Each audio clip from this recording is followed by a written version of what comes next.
we're really, really excited because it's kind of like revealing a secret that's, you don't want to reveal because it's too good. And we don't want other people to know about it, but your work needs to be known, and you're wonderful and integral to the Ginchiest channel. So we're so excited to have our video editor, Emily Das. So Emily, welcome to the Ginchiest on the other side.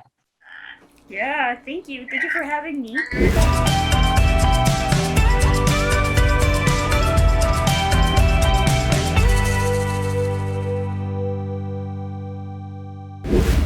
What made you think to work with us? Yeah. So I suspected you would ask this. So I was like, yeah, what did make me decide to work for them? So I went back and looked at your initial job posting that you had, and wow, that's definitely why. Like it was so detailed and gave a really great idea of who both of you guys are. And then you said that you're kind of looking to make some funny videos that also focus on self-improvement, social injustice, and disability rights. And I'm like, yeah, that sounds like you guys are actually serious about it, and are excited about doing this and in pursuing this. I totally want to be on board. And then of course our interview, and I met both of you, and you guys were both great. And I'm like, okay, they're probably not going to pick me because I didn't really know. Well, yeah, I mean, I was nervous. I didn't know if I was answering the questions the way that you wanted. And then you said yes. I definitely like your overall goals. And I've edited a lot of missions videos in the past. And so that aspect of it definitely drew me in.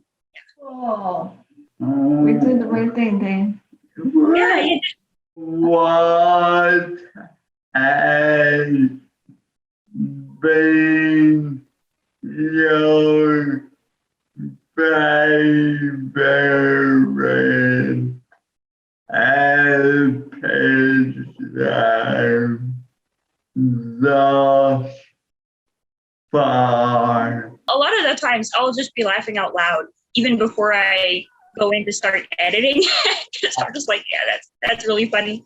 Yeah, I like that first viewer experience, Wow. and the first one who saw your videos, I guess. Oh, that's true. That's true. And we even talk to you sometimes in our raw footage. We'll be like, hey, I like both of your disability stories, and I think those give a great idea of who you both are and how you both came to be here where you are today.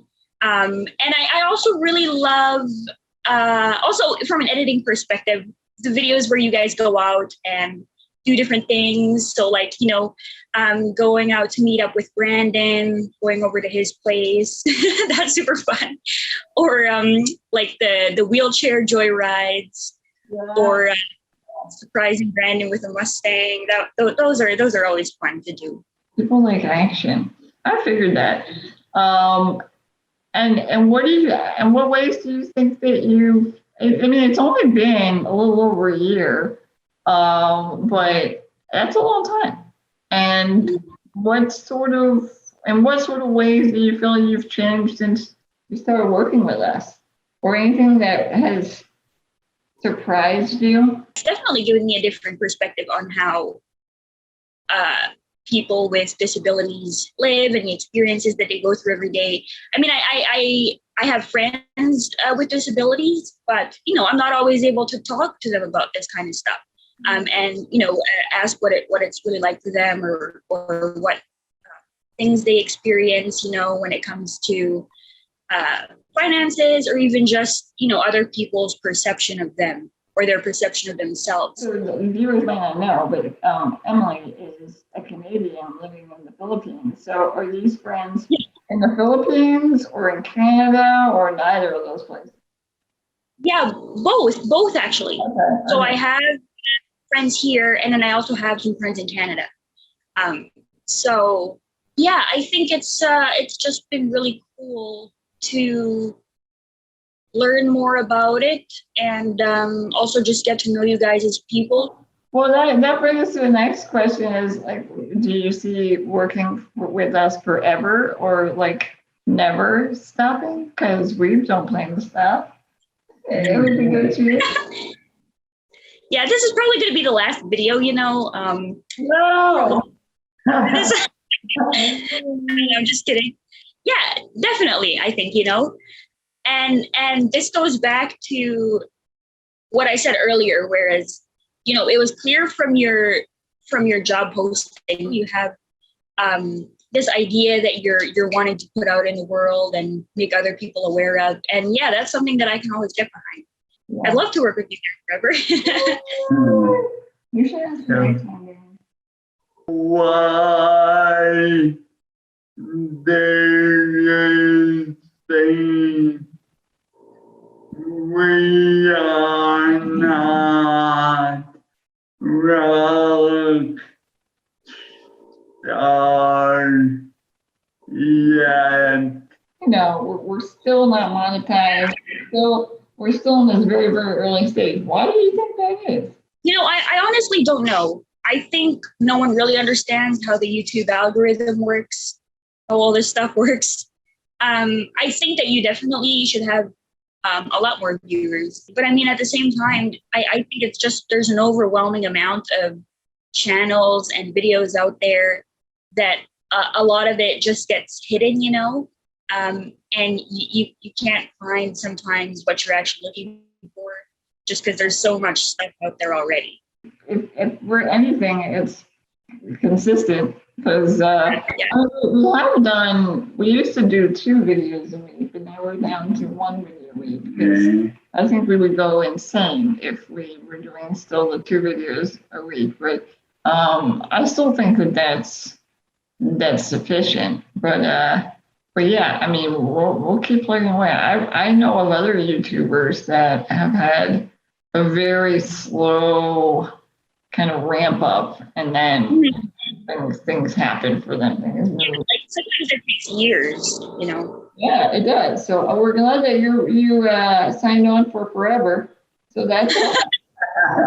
What do you think in terms of your editing work? Which episode do you feel like you're like, wow, this is beautiful work? I paid that on till 180. Not dancing, it's the whole shebang. The most intensive to edit was probably the trailer, because we worked on that for a long time, right? Like, yeah, we did, from like conceptualizing to having a bunch of edits done.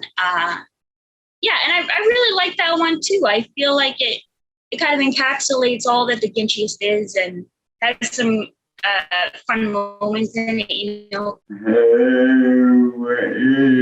is your favorite client you work for thus far? Yeah, I have several clients, and I have the best relationship with you guys. Just because, yeah, just because like there's some clients I've been working with for over a year and a half. I've never seen them before. Yeah, and I mean, there's nothing wrong with that. That's kind of common actually, is where you just develop a relationship. Yeah, purely online. So I'm not saying there's anything wrong with that, but I mean, of course, right? If you're talking to someone twice a week for a year, I mean, that kind of, that definitely builds up the relationship and even helps with some communication issues, I think. So yeah. That's just how I work. I mean, I had to say that, like, I knew, so we found you through Upwork, so no sponsorship, whatever, Upwork. But I knew from the beginning, like, oh, there were definitely YouTubers that just had this very transactional relationship, and I just thought that's not going to work for us because we're people that we need to communicate very clearly and develop a relationship with people who we're working this closely with. Really make sure that they get our vision, and I think that that's why we fell in love with you, Emily, is because you really get the vision for the Ginchiest. You get our humor. You know how to bring it out so beautifully. You make us sound more eloquent than we really are, which is, the beauty of editing. What is on no. What there one but I didn't in future.